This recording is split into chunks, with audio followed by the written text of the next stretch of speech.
이재명 대통령이 연일 소통 행보를 이어가고 있습니다. 어제도 대통령실 내에 사진 기자단 그리고 영상 기자단들과 함께 많은 이야기를 나눴습니다. 특히 어제 그 영상 기자실에서는 카메라를 직접 메고 이렇게 찍는 신용도 하고 그러던데 JTBC 카메라더라고요. 카메라가 워낙 고가기 때문에 영상 기자들은 자기 카메라를 남이 만지는 걸 아주 싫어합니다. 그런데 대통령이 만지니까 JTBC 기자가 오히려 옆에서 잘 알려주는 그런 영상을 봤습니다만 이재명 대통령의 이 소통 행보 이런 것들이 눈길을 끈 그런 하루였습니다. 그리고 또 그 기자들과 함께 구내식당으로 가서 또 식사를 함께 했습니다. 한 40여 분 동안 이런저런 이야기들을 나누면서 식사를 했는데 지금 이재명 대통령은 3일 연속 그 구내식당에서 점심을 하면서 기자들과 함께 그렇게 소통 행보를 이어가고 있습니다. 이렇게 정치인들은 언론과의 소통 행보, 언론과의 스킨십 이게 매우 중요합니다. 이전에는 지금 얼마 전에 며칠 전에 대통령실 그 기자실에 질문하는 기자를 비추는 카메라를 4대 정도 더 배치하겠다. 이러니까 언론에서는 아니 기자 초상권 침해다 이런 이야기를 막 했지 않습니까? 그러면서 이재명 정부를 이제 비판하려고 했는데 이재명 대통령이 계속 기자들을 만나서 함께 밥을 먹고 많은 이야기를 나누면서 이런 것들도 조금 차츰 사그라들고 있는 것 같습니다. 그 기자를 비춘다고 그러니까 언론 길들이기다 이런 이야기를 하던데 기자들 얼굴을 비추면 언론이 길이 들여집니까? 그리고 국민들이 그 기자들 질문하는 기자들 얼굴도 한번 보고 싶다. 그건 좋은 의도 아닙니까? 그걸 나쁘게 해석을 하려고 그래 자꾸 언론들은. 그래서 어떻게 보면 이재명 대통령실의 그 언론관 이게 잘못됐다 이렇게 비판을 하려고 했는데 이재명 대통령이 오히려 3일 연속 기자들을 만나면서 그런 것들이 불식이 되고 있습니다. 아마 일부 언론에서는 이재명 대통령이 취임을 하면 언론사와 언론 기자들과 각을 세울 것이다 이렇게 예상을 했었던 것 같은데 각을 세우기는커녕 가장 함께 밥을 많이 먹은 사람이 돼버렸습니다. 이재명 대통령을 어떻게든 좀 공경에 빠뜨리려고 한번 먹이려고 했는데 그것이 지금 먹히지 않고 있다. 예전에 대통령은 어땠습니까? 오기와 광기로 가득한 인간 아니었습니까? MBC 기자가 질문하니까 그 기자를 갖다가 대통령 전용기도 안 태우고 말이죠. 그런 이상한 더 이상 말할 필요도 없죠. 지금 그런데 이재명 대통령은 완전히 다른 스타일이기 때문에 오히려 언론들이 그리고 기자들이 당황하고 있는 것 같아요. 이분이 이렇게 소통을 잘하는 분이었나? 이런 생각을 하고 있는 것 같습니다. 그리고 이재명 대통령은 계속해서 그 SNS 계정이라든가 이런 것을 통해서 이재명의 하루 이런 걸 계속 올리고 있죠. 페이스북, 인스타그램, X 이런 곳에 계속 올리고 있습니다. 그래서 오히려 이재명 대통령의 개인 계정을 보면 대통령실에 묻지 않아도 취재를 할 수 있는 그런 상황이 온 거죠. 기자들은 얼마나 편해졌습니까? 그런데도 불구하고 기자들은 지금 뭔가 한 꼬투리를 잡으려고 하고 있는데 아직까지 안 잡히고 있습니다. 앞으로도 안 잡힐 겁니다. 그래서 기자들이 오히려 이재명 대통령이 국정을 하는 데 있어서 성공할 수 있도록 우리가 도와야 되겠다 하는 생각을 하겠죠. 그리고 그렇게 해야 합니다. 그래서 이 정부는 우리 대한민국은 윤석열이가 3년 동안 완전히 망쳐놨기 때문에 이제 이재명 대통령은 이 나라를 바로 세우는 일을 해야 한다. 그런데 그런 것들을 잘 전달을 해야 되는데 그 전달자가 누구냐? 언론이다. 그런 거죠. 그런 것들을 이재명 대통령이 생각을 하고 있는 것입니다. 그러면서도 좀 부족했던지 개인 SNS 계정을 통해서 연일 다 알리고 있죠. 또 그리고 지지자들이 어떤 제안을 하면 그것에도 적극적으로 반응을 하고 있지 않습니까? 특히 이 시계 문제. 많은 사람들이 나도 대통령하고 같은 시계가 필요해요. 나도 그런 걸 갖고 싶어요. 라고 하니까 곧바로 대통령실에서 대통령 디지털 굿즈를 공식적으로 공개하고 배포하겠다라고 발표를 했습니다. 대통령 시계를 국민도 함께 쓰고 싶다. 이게 이제 국민들의 생각이라면 그러면 그렇게 하자라고 하는 것이죠. 그런 것들이 지금 만들어지고 있는 것 같은데 이런 것들이 바로 이재명 대통령의 소통 능력이다. 이렇게 볼 수 있을 것 같습니다. 이런 것들이 바로 진정한 소통이죠. 그리고 또 민생 행보 계속 이어가고 있지 않습니까? 곧 장마철인데 어제는 이제 그 수해 현장 이런 거 점검에 나섰습니다. 환경부 한강 홍수 통제소를 방문을 했습니다. 그러면서 예측 가능한 사고가 방치했거나 또 무관심 때문에 일어난 일은 절대 없어야 한다. 사후 책임도 아주 엄격하게 물을 수밖에 없다는 점을 분명히 한다라고 했습니다. 이런 대형 사고들은 국민들의 생명을 앗아갈 수 있습니다. 그렇기 때문에 지금 홍수를 앞두고도 이재명 대통령이 홍수 통제소에 장마 앞두고 홍수 통제소를 찾은 것 이런 것들이 바로 국민들의 안전을 생각하는 대통령이라는 것을 지금 인식시키고 있는 것 같습니다. 그러면서 세월호라든가 이태원 문제라든가 오송 지하차도 참사 문제 이런 것들이 이재명 정부에서는 절대 벌어질 수 없다는 것을 분명히 이야기한다라고 했습니다. 이제 공무원들이 일을 잘해야 됩니다. 열심히 해야 됩니다. 그리고 무엇보다도 국민의 생명, 국민의 안전을 제1순위에 둬야 한다 하는 점을 대통령이 지적한 것입니다. 그리고 또 어제 일정에는 없었는데 곧바로 이태원 참사 현장을 찾았죠. 거기에서도 이제 사고 현장에서 묵념을 하고 인근 상가의 그 상인들과도 만나서 이런저런 이야기를 했습니다만 이런 것들이 바로 국민의 생명과 안전을 생각하고 국민의 생명을 최우선으로 생각하는 국정 책임자로서의 면모인 겁니다. 우리가 대통령을 아주 잘 뽑은 겁니다. 그러니까 처음에 보면 끝을 알 수 있습니다. 처음을 보면 끝을 알 수 있죠. 그런데 처음에는 못했는데 나중에 잘할 것이다. 그러지 않습니다. 처음에 잘하는 사람이 끝까지 다 잘하는 법입니다. 그러면 지금 이재명 대통령이 하고 있는 것은 아주 잘하고 있는 것이다. 그러면 끝도 좋을 것이다. 이런 생각을 합니다. 그리고 앞에서 SNS 계정, 대통령이 개인 SNS 계정에 이재명의 하루라든가 이런 것들을 자꾸 싣고 있단 말이에요. 그러면 많은 분들이 아니 대통령인데 한 나라의 대통령인데 왜 대통령이 공식 계정을 안 쓰고 개인 계정을 쓸까 하는 의문을 가질 수 있을 겁니다. 그런데 지금 대통령실은 그런 게 없습니다. 아직 대통령실의 공식 홈페이지가 개통되지 않았습니다. 한 국가의 가장 중요한 기관이 대통령실인데 공식 홈피가 없다? 그러면 이재명 정부가 뭔가 준비를 잘못한 게 아니냐라고 생각하는 사람이 있을 수 있겠죠. 그런데 아닙니다. 윤석열 일당이 나가면서 이것을 싹 다 삭제해버리고 갔습니다. 그리고 그 계정 소유권도 넘겨주지 않고 있습니다. 근데 이게 어떻게 가능한 일이라고 생각하십니까? 아니, 한 나라가 무슨 망해가지고 다른 나라가 만들어졌습니까? 대통령은 바뀌었지만 국정은 영속적으로 그대로 이어져야 되는 것입니다. 그런데 윤석열이는 자기 개인 나라였던 겁니다. 그래서 나가면서 이런 것들을 다 삭제해버리고 소유권도 현 대통령 측에 넘겨주지 않고 있습니다. 정말 이자는 정말 때려 죽여도 모자랄 자입니다. 이게 인간이 아닌 거예요. 이런 것들이 대통령이라고 지난 3년 동안 이 나라를 분탕질 쳐온 겁니다. 그러니까 이제 대통령실에서 그 소유권 넘겨주라고 이제 법적 소송을 하고 있는 중이랍니다. 이게 말이나 됩니까? 이런 일이 어떻게 있을 수 있는 일이죠? 외국에서 우리나라를 지금 어떻게 보겠습니까? 대통령이 취임한 지 10일이 지났는데 아직도 공식 홈페이지가 없고 SNS 공식 계정이 없다? 이게 나라입니까? 이런 나라를 누가 만들었습니까? 윤석열이가 만들었죠. 윤석열이를 누가 만들었습니까? 국민의힘이 만들었죠. 윤석열이를 만든 자들은 반성해야 됩니다. 이 나라가 그냥 윤석열이 개인이 미워서 그러는 게 아니에요. 하는 것 하나하나를 보면 인간으로서는 할 수 없는 짓을 지금 하고 있다. 누가 그것을 공식 계정을 삭제하라고 지시했고 그 소유권을 넘겨주지 말라고 지시했는지 그 지시한 자를 반드시 찾아서 단죄해야 됩니다. 그리고 부당한 명령을 수행한 그 직원도 찾아내야 됩니다. 그래서 엄벌해야죠. 부당한 명령을 다 수행해야 됩니까? 직원이니까? 꼬붕입니까? 노예입니까? 아니잖아요. 그런데 이건 누군가가 지시를 했을 것이고 그 지시에 따라서 누군가가 삭제했을 거란 말이에요. 그러면 그 자들을 반드시 찾아내야 됩니다. 그놈들이 반국가 세력인 거예요. 그 자들이 간첩이에요. 그 자들이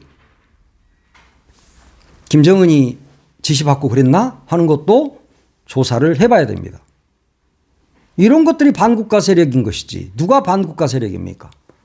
그리고 또 지금 대통령실에는 출근도 안 하고 사표도 안 내고 월급만 받는 자들이 수두룩하다고 합니다. 이들이 바로 윤석열이가 임명한 어공들이죠. 정무직들인 거예요. 근데 이 문제가 아주 심각합니다. 대통령실 정원이 443명입니다. 그런데 이 중에 80명 정도의 어공들이 출근도 안 하고 사표도 안 내고 월급을 따박따박 받아가고 있습니다. 지금 대통령실이 얼마나 바쁩니까?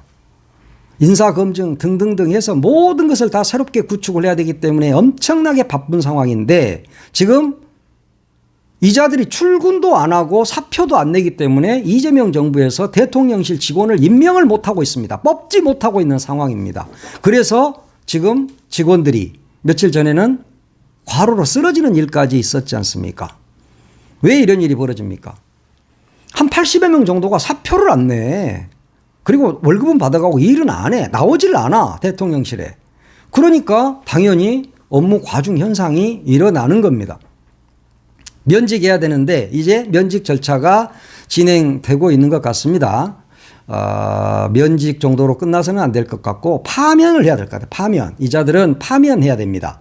이자들은 한 국가의 공무원, 어공도 공무원이거든요. 그러면 공무원으로서 국민의 공복으로서 일을 한 게 아니라 윤석열의 노예로 일을 했었던 사람들이다. 그러니까 이런 행동을 할 수 있는 것이죠. 윤석열 정부든 이재명 정부든 대통령실 직원들은 일하면 됩니다. 그냥 대통령이 바뀐 거야. 그것이 바로 이 나라의 영속성 아닙니까? 연속성이고. 그런데 대통령 바뀌니까 난 이제 안 나갈 거야. 안 나가면 사표를 내야 될 거 아니야. 사표를. 일은 안 하고 월급은 받고 싶고 이게 뭐 하자는 겁니까? 그리고 이 안에 있는 이자들이 지금 같이 내란을 일으킨 자들이에요. 이 내란을 일으킨 자들이 이런 이상한 짓거리를 하고 있는 겁니다. 국민 세금이 윤석열 꼬봉들의 용돈으로 전락해버린 상황이죠. 정말 뻔뻔한 자들입니다. 이미 지난해 12월 3일에 내란을 일으키고 파면이 됐으면 자기들이 나갈 것을 그때 당시 사표를 냈어야죠. 그러면 이제까지 그 6개월 동안 파면되고 새 대통령이 들어올 때까지 6개월이라는 기간이 있었는데 그 6개월 동안 월급을 받아먹고 있고 또 새 대통령이 들어와 있는데 사표도 안 내고 출근도 안 하고 계속 월급을 받아먹고 있다. 이 미친 자들 아닙니까? 파면해야 됩니다. 반드시. 그리고 법적 책임을 물어야 합니다. 반드시 그렇게 할 것으로 저는 믿습니다. 그렇게 해야죠. 그래서 나라를 정상으로 만들어야 됩니다. 대통령실부터 정상으로 만들어야죠. 홈페이지도 공식적으로 빨리 열고 지금 홈페이지 들어가 보세요. 하얀 바탕에다 글씨 몇 자 써져 있습니다. 뭐 준비 중입니다. 뭐 이런 것만 써져 있던데 외국에서도 지금 새 대통령이 취임을 했으니까 얼마나 관심이 많겠습니까? 그러면 공식 홈페이지에 들어와서 사진도 다운받아야 되고 소식도 들어야 되는데 지금 이재명 대통령 개인 계정으로 우리가 소식을 들어야 됩니까? 이렇게 하도록 한 윤석열 일당, 정진석 등을 포함한 비서실 직원들, 대통령실 비서실들 이런 것들을 반드시 단죄해야 한다. 네, 단죄해야 합니다. 예.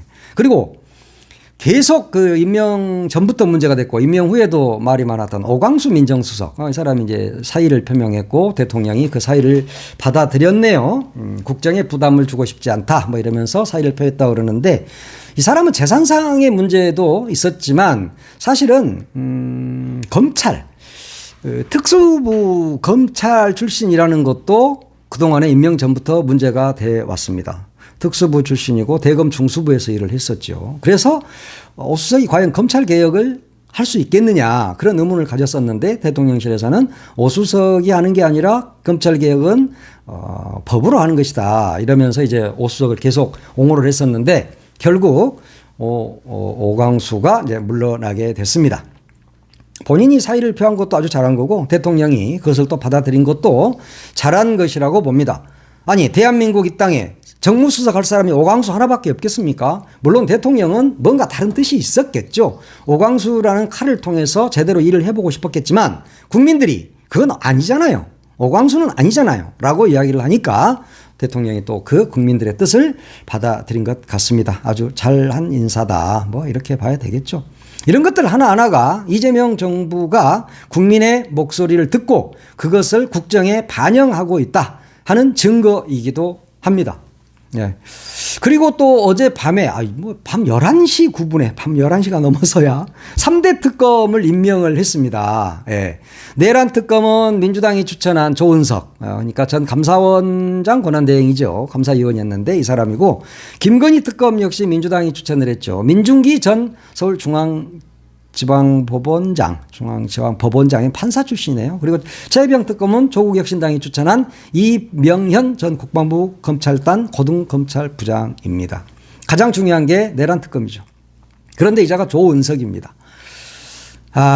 조은석 검사. 이 사람이 되돌아보면요. 노무현 대통령께서 대검에 출두할 때 그 유리창으로 내려다보면서 이 조소를 하던 웃던 그 검사 중에 한 명입니다. 아주 못된 놈이에요, 사실은. 예. 그리고 감사위원인데 최재해 감사원장이 임명을 했습니다. 최재해는 윤석열이가 임명을 했고요. 그러니까 이자는 정확히 말하면 윤석열의 사람입니다. 윤석열 꼬붕이죠. 그런데 이자가 지금 내란 특검의 특검으로 임명이 됐습니다.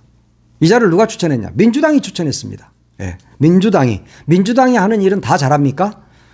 왜 조은석이를 추천했을까? 민주당 내에도 법조인들이 많지만 그중에서도 검찰 출신 검사들이 많습니다. 그래서 이자를 추천을 한 것 같은데 이 조은석 검사는 사실은 좀 문제가 많은 사람입니다. 그래서 이자가 그 3배수로 추천이 됐을 때도 임은정 검사라든가 진은정 검사 이분들이 굉장히 우려를 했죠. 조은석만은 안 된다. 다른 사람을 해라 라고 했는데 대통령은 조은석을 지명을 했습니다. 지금 내란에 검찰도 가담을 한 게 사실 아니겠습니까? 그러면 이 검사 동일체 원칙을 잘 지키고 있는 조은석이가 내란 특검을 잘할 수 있을까? 검찰은 또 쏙 뺀 것은 아닌가 하는 그런 우려를 하는 겁니다. 그런데 또 한 가지는 또 이런 자들이 돌아서면 더 무섭긴 합니다. 예. 이런 자들이 돌아서서 검찰 쪽에 또 칼을 들이대면 더 무서운 결과가 나올 수도 있겠죠. 이재명 대통령이 조은석을 임명했을 때는 그럴 만한 이유가 있을 겁니다. 그렇지만 우리는 일단 우려한다 하는 이야기를 저는 할 수밖에 없습니다. 잘할 것으로는 봐요. 왜냐? 아까도 말했듯이 돌아서면 이런 자들이 더 무섭거든요. 그리고 박근혜 특검 때 최순실 국정농단 사건 때도 수사를 했던 사람인데 그때는 뭐 좀 잘했다고 그럽니다. 이번에도 잘하겠죠. 잘할 것으로 믿고 또 이재명 대통령이 임명한 분이니까 믿기는 하는데 일단 우려의 목소리는 있다. 이재명 대통령이 늘 하는 말 있잖아요. 흰 고양이든 검은 고양이든 쥐만 잘 잡으면 된다. 예. 그 검찰주의자 그리고 매우 강압적이고 일방적인 수사를 해왔던 조은석 검사를 통해서 이재명 대통령이 내란 특검을 잘 할 수 있을 것으로 믿었던 것 같습니다. 뭐 그렇게 우리 역시 믿어줘야 되겠죠. 이재명 대통령이 뭐 저보다 10,000배, 10,000배 나은 사람이니까 잘했을 것으로 믿습니다.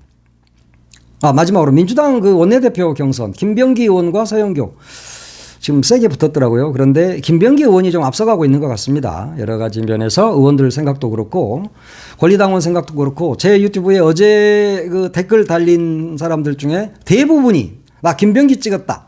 권리당원 중에 라는 사람이 많았고 서영교 찍었다는 사람들은 거의 한 분 정도 있었던 것 같아요.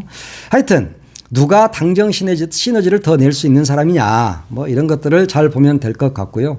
그렇지만 김병기 의원의 경우는 막판에 언론에서 막 김병기 의원을 너무너무 공격을 많이 했지 않습니까? MBC를 비롯해서 그리고 그 외에 보수 언론들이 너무너무 아들 문제로 공격을 했습니다. 그렇다면 왜 김병기 의원을 이렇게 공격을 하고 나설까? 김병기 의원을 원내대표에 에서 떨어지도록 어떤 공작을 하는 게 아닌가 하는 생각이 든단 말이에요.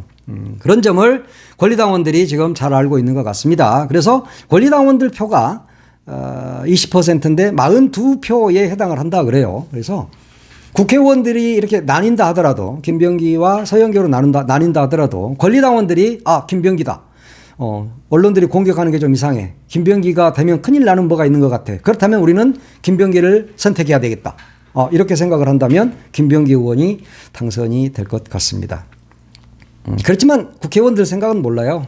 이전에 그 국회의장 선출할 때도 그렇잖아요. 다들 뭐 추미애 그랬는데 알고 까보니까 우원식이었단 말이야. 그런 게 있긴 합니다. 국회의원들 속은 노랑지입니다.